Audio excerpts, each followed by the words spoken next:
जहूर भाई, एक आम आदमी जड़ा किस तरह जिंदगी गुजारे, बड़ी मुश्किल है जिंदगी गुजारना। कम काज कोई भी नहीं होंदा ते किंजू बंदा जिंदगी गुजारे। मौलवी साहब तुसा बड़ा आसास सवाल किया। वाकई एक आम आदमी की जिंदगी बहुत मुश्किल है इस दौर और खास करी साढ़े खुदादा पाकिस्तान विचों बहुत महंगाई है। अजकल हरीपुरी चो 3000 रुपये ना आटे ना तरोड़ा है और चीनी भी तड़ी 1200 रुपये नहीं है। आलू भी महंगे है, दालियां भी महंगी हैं, तो लोग कुकर खाने ने चढ़ना। मौलवी साहब मेन गल ये कि आम आदमी सब तो पहले अपनी सलाहियतां की पहचान है। अपनी सलाहियतां पहचानने तो बाद अपने हुनर की निखार है। जदू अपनी सलाहियतां निखार सी, अपने हुनर की पहचान सी और खूब मेहनत कर सी, अपने किसी भी कमे पर मुकम्मल तौर पर फोकस करी, तवज्जो दई, यकसुयत नाल अपना एक टारगेट बनाई, आस्ता आस्ता आगे बढ़ सी, तो एक वक्त ऐसा है कि उसने हालात बिल्कुल ठीक हो गया सन। लेकिन शर्त यह है कि उस है यकसुयत, फोकस और मेहनत जरूरी। तरीके नाल वो अपनी जो अंदर से सलाहियतां हैं वो किस तरीके नाल पहचान सी? मौलवी साहब मिसाल के तौर पर तुसा क्या काम करने हो? मैं रेड़ी लाने हो तो तुसा जदू सकोल गाह कशने, तुसा आलू बेचने हो, प्याज बेचने हो, टमाटर बेचने हो या सेब केले बेचने हो? क्या बेचने हो? सेब केले। अच्छा, जदू तुसा कोल गाह कशना उसकी तुसा मुतमईन करी खड़ने हो? हाँ। अगर मैं तुसा नहीं जाई था खालता हवा था ऐन मुमकिन है कि मैं गाह की मुतमईन ना करी सका। हाँ, तुस अगर गाह की मुतमईन करी सकने हो, अपना सामान और फ्रूट और सब्जी वगैरह बेची सकने हो आसानी नाल, तो ये तुसा सलाहियत थी। फिर तुस मैं गल दसो कि तुसा अपना काम करने आ मजा आशना, सुकून आशना, अपना काम करने थकने तो नहीं होना ना जी। ये तुसा सलाहियत ही, ये तुसा नेचर आ कि तुसा गाह की कायल करी ते सामान बेचिए। जेड़ा बंदा बेचना जानना कोई भी चीज, वो एक आम आदमी तो हो सकना, लेकिन वो अगर मेहनत करे तो गरीब नहीं रही सकना। तुसा अपनी उन्हें सलाहियतां क्या निखारो।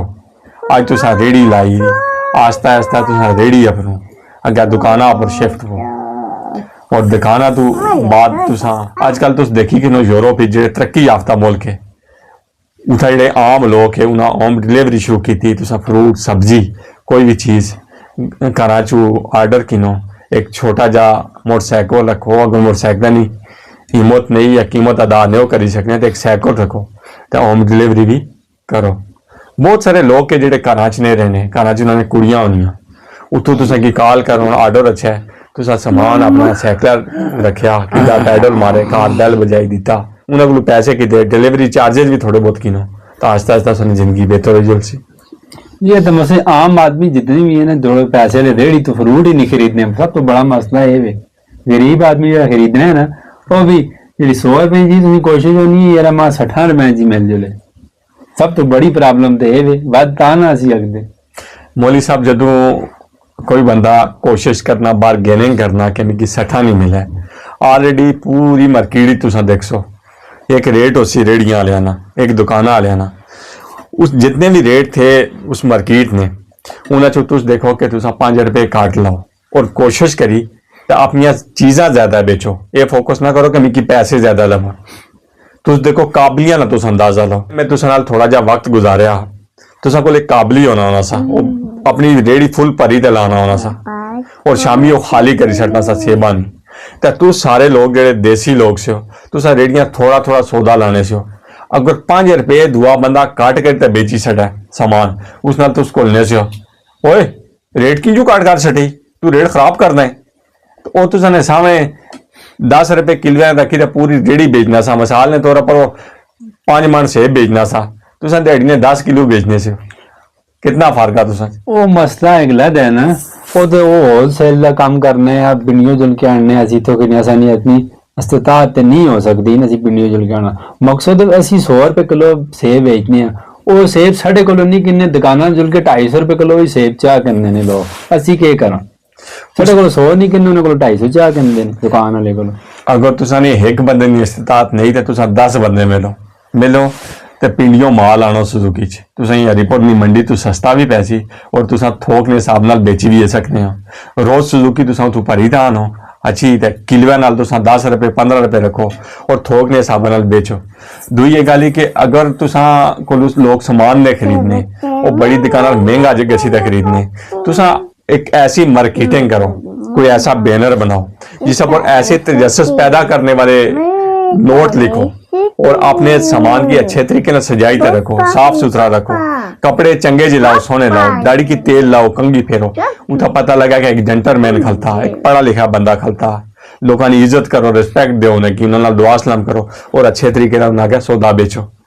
आजकल यूरोपी जेड़ा थे ना निजाम हो, वो गड्डियां पर लोग फूड बेचने, बड़े बड़े जो 5 स्टार 3 स्टार जो होटल है ना उन्होंने लोग छोड़ दिता, छोटे छोटे जो स्टॉल है, छोटी छोटी गड्डियां जिन्हों पर खाना बेचा जुलना, लोग उन्होंने अच्छी तरह खरीदने। इस तरीके इस्लामाबाद भी ऐसे काम शुरू हुई पे जेडे लोग छोटियां दुकानादार छोटियां स्टॉलों तक तवज्जो देने, लेकिन स्टॉल लाने वाले वेल एजुकेटेड होने, पढ़े लिखे होने, उन्हें पता होना कि मैं अपना समान किमें बेचा। पढ़े लिखे तो यह मराद नहीं कि वह कॉलेज या यूनिवर्सिटियां गच्छी तो रट्टा मारने, यानी उन्हें दुनिया तो सीखा होना, दूसरी दुनिया तो सीखो, अपने आप की समझो, अपनी सलाहियतें की पहचानी तो अपने हुनर की निखारो और मुकम्मल फोकस नाल यकसुयत नाल अपना काम करो। आई होप कि तुसां की कामयाबी मिल सी और तुसां अशने वाली नस्लां बेहतर जिंदगी गुजार सन। बड़ा अच्छा तुसां जवाब दिता। निक्की जी और मेरे एक सवाल है, जे चौक से जुलने ते 100 नहीं ते 150 ने लगभग मजदूर बैठे ने, शाम तक उस तरह बैठे रहने, उन्होंने बारे तुसा क्या आखना चाहते? उन्होंने घर बाहर ही है ना, उन्हें एक दिन गश्ने काम पर कोई खड़ना होना कि एक दिन तो बाद फिर 10 दिन चौक ही से बहने, वो किस तरह अपनी जिंदगी बेहतर करना चाह करो। अलामा साहब माशाल्लाह तुसा पढ़े लिखे हो, तुसा को दीनी उलूम मौजूद है। कुरान पाक ही अल्लाह पाक फरमाने कि तुसा जदों जमा होने हो, असलात कायम करने हो, फिर तुसा जमीन पर फैली गए छो, अपने बच्चे ने हिस्से नहीं रोजी हासिल करने की कोशिश करो, तो तुसा चौका गची तो नाम दो, तुसा देखा देखी करने बंदर वाला काम आ तुसा ना, ये बंदर एक काम करना दुआ उसे नहीं नकल करना, एक बैठा दुआ भी उसे कोल बैसी, त्रिया भी उसे कोल बैसी, चौथा भी उसे कोल बैसी, बेने किया ना तुसा जमीन पर फैलो, अल्लाह ना हुक्म मनो, तुसा चौका बेने ने बजाई मलिया च गए पूछो कुछ ना कोई काम थे आगे मजदूरी नहीं मिली, उस मलेरिया तो आगे दुई जाई चलो, तुसा हिजरत करो। हिजरत तो मुराद नहीं कि पूरी फैमिली पकड़ो तो नसी पियो, बोरी बनो पीछे या बैग लो तो दौड़ी पियो, तुसा खुद तक कम अज कम पूरे हरीपुर हरीपुर ने आता पिंडी, पिंडी ने आता कराची, कराची ने आता लाहौर, अपने मुल्क की तुसा सारा गच्छी रखने, खुले डुले फेरी रखने, मजदूरी करी रखने, जरूरी नहीं कि चौका तुम मेखा लगियां तो उस बाटे भी बेही रहे हो। मकसद माशाअल्लाह बेहतरीन तुसा मजदूर जेडे साडे भरा ने मजदूर हरीपुर चौक बहंदे ने, उन्हां से जोर भाई दा मैसेज ए वे यार वो एक जगह बहन ना फिर टोर के अपना काम ढूंढन कर जाई बहना अच्छी गल नहीं, क्योंकि अल्लाह पाक फरमाने ने कुरान में यार तुसी हिजरत करो, अगर एक जगह तुसा गुजारा मुश्किल हो तो हिजरत करो, हिजरत करसो तो अल्लाह पाक तुसा रिज़्क़ जो ज्यादा बरकत पासो, अल्लाह पाक तुसा ज्यादा रोजी दो, अल्लाह पाक तुसा हालात दुरुस्त करो।